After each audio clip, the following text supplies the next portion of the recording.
The letter from Mrs. MacElroy, August 12th, 2007.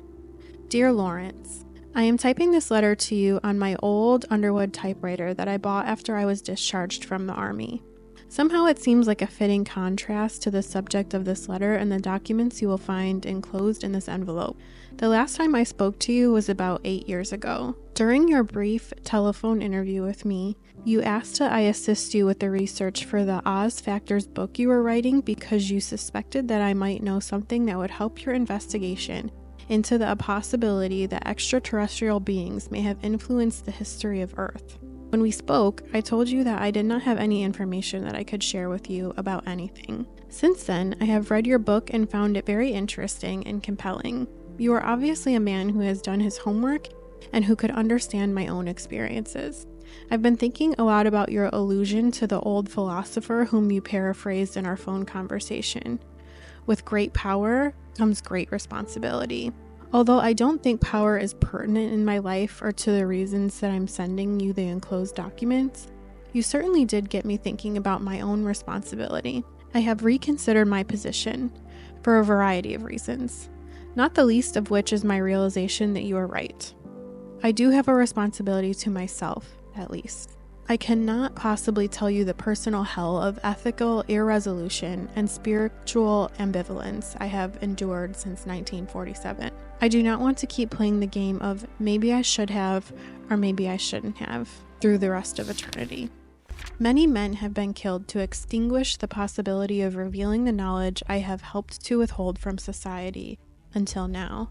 Only a small handful of people on Earth have seen and heard what I have had the burden of keeping secret for 60 years. All those years, I thought that I had been entrusted with a great deal of confidence by the powers that be in our government. Although I have often felt that power is greatly misguided to protect mankind from the certain knowledge that not only do intelligent extraterrestrial life forms exist, but that they have and continue to aggressively monitor and invade the lives of everyone on Earth every day.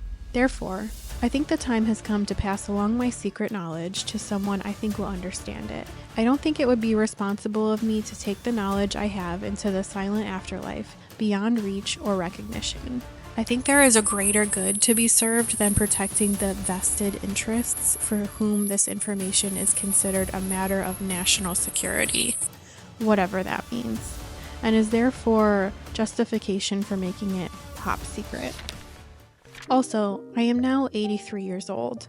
I have decided to leave this body, which has outlasted its usefulness to me, using a painless method of self-administered euthanasia. I have a very few months to live, and nothing to fear or lose.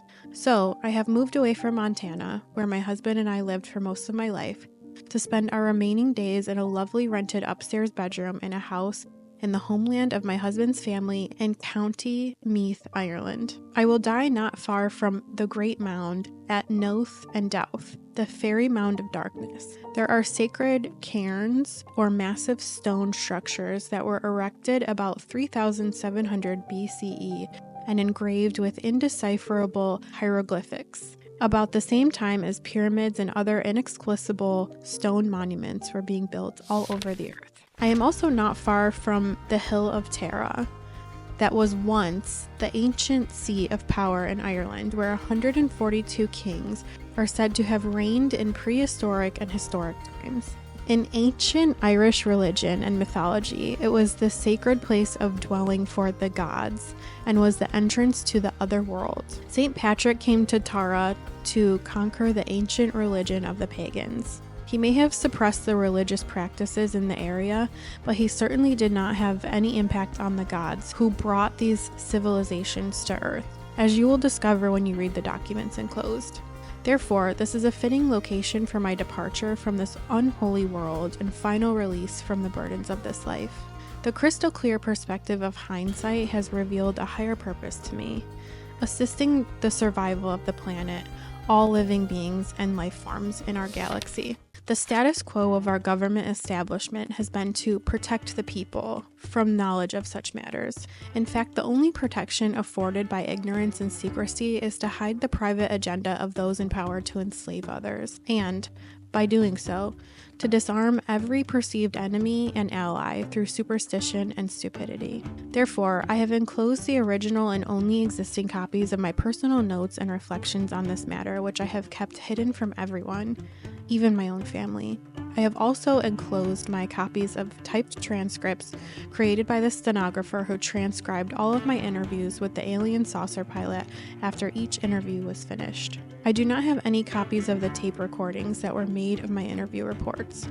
No one, until now, knows that I was able to secretly retain copies of the official interview transcripts. Now I am entrusting these documents to your discretion to impart to the world in any form or manner you see. My only request is that you do so in a way that will not threaten your own life or well-being, if possible.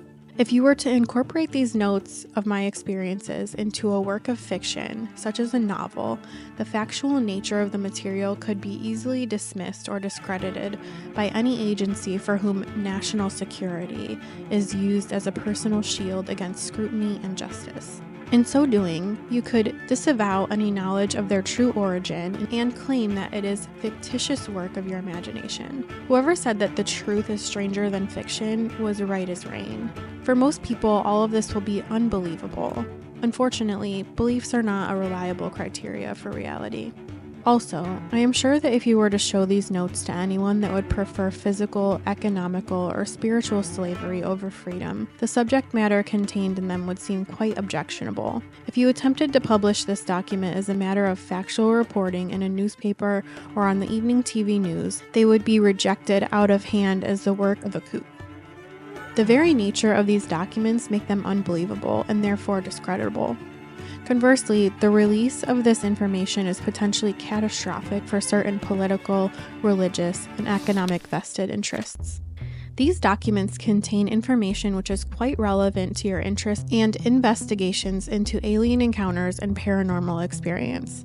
To use your analogy in the Oz Factors book, I can honestly say that the few factual reports that have been made by others about alien influences are only a gentle breeze in the eye of an apocalyptic hurricane swirling around Earth. There really are wizards and wicked witches and flying monkeys in this universe. This information, which has been suspected and or speculated upon by so many for so long, has been constantly denied by mainstream media, academia, and the military-industrial complex that President Eisenhower warned us about in his farewell address.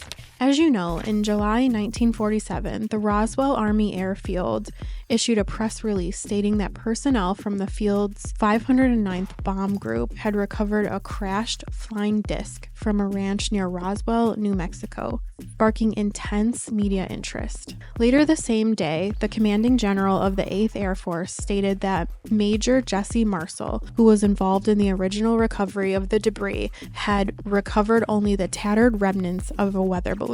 The true facts of the incident have been suppressed by the United States government since then. You may not know that I was enlisted in the U.S. Women's Army Air Force Medical Corps, which was the part of the U.S. Army back then. I was assigned to the 509th Bomb Group as a flight nurse at the time of the incident. When the news that there had been a crash was received at the base, I was asked to accompany Mr. Cavett, the counterintelligence officer, to the crash site as the driver of his vehicle, and to render any needed emergency medical assistance to any survivors if necessary. Therefore, I briefly witnessed the wreckage of an alien spacecraft, as well as the remains of several alien personnel aboard the craft who were already dead. When we arrived, I learned that one of the personnel on board the craft had survived the crash and was conscious, and apparently uninjured. The conscious alien was similar in appearance, but not the same as the others. None of the other personnel present could communicate with the survivor, as the being did not communicate verbally or by any recognizable signs. However, while I examined the patient for injuries, I immediately detected and understood that the alien being was attempting to communicate with me by mental images or telepathic thought. which projected directly from the mind of the being. I immediately reported this phenomenon to Mr. Cavett, as no other person present could perceive these thoughts, and the alien seemed able and willing to communicate with me. It was decided, after a brief consultation with the senior officer, that I would accompany the surviving alien back to the base. This was partly due to the fact that I was a nurse and could attend the physical needs of the alien as well as serve as a non-threatening communicator and companion. After all, I was the only woman at this site and the only one who was not armed.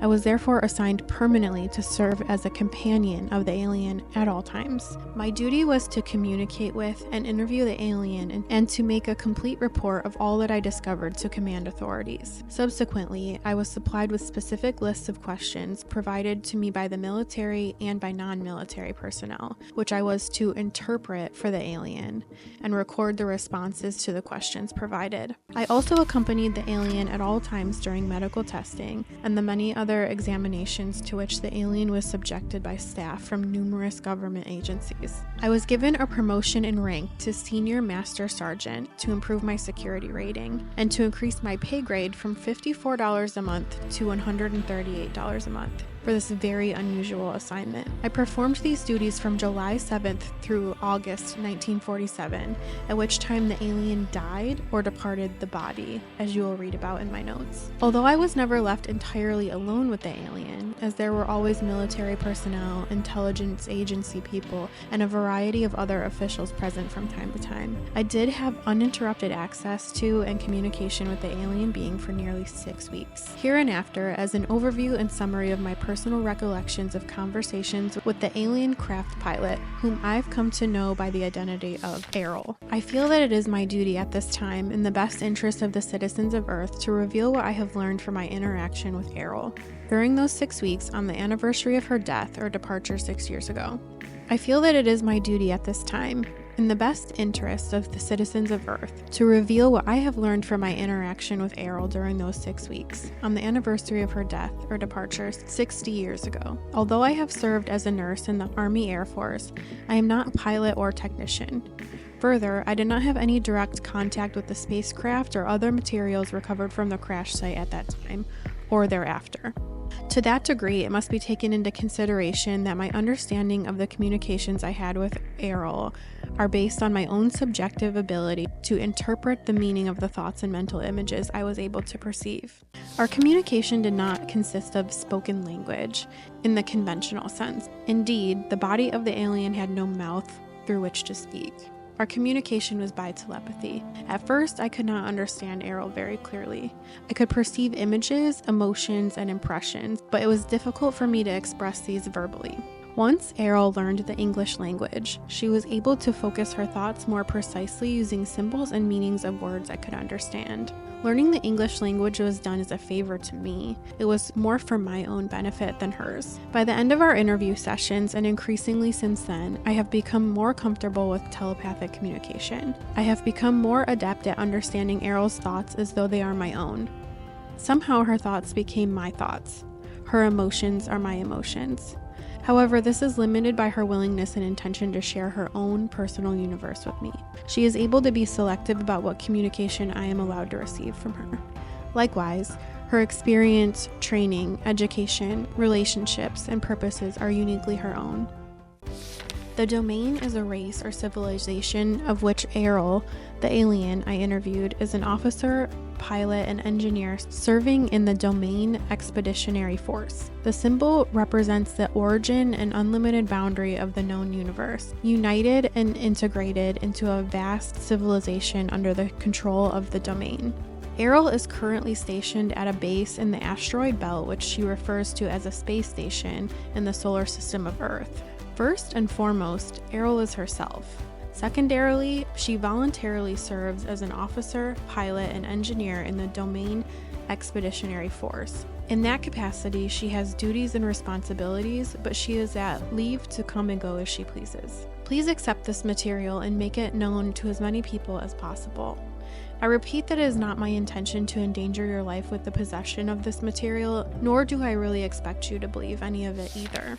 However, I do sense that you can appreciate the value that such knowledge may have to those who are willing and able to face the reality of it. Mankind needs to know the answers to questions which are contained in these documents. Who are we? Where did we come from? What is our purpose on Earth? Is mankind alone in the universe? If there is intelligent life elsewhere, why have they not contacted us? It is vital that people understand the devastating consequences to our spiritual and physical survival if we fail to take effective action to undo the long-standing and pervasive effects of alien intervention on Earth. Perhaps the information in these documents will serve as a stepping stone to a better future for mankind. I hope that you can be more clever, creative, and courageous in the distribution of this information than I have been. May the gods bless you and keep you.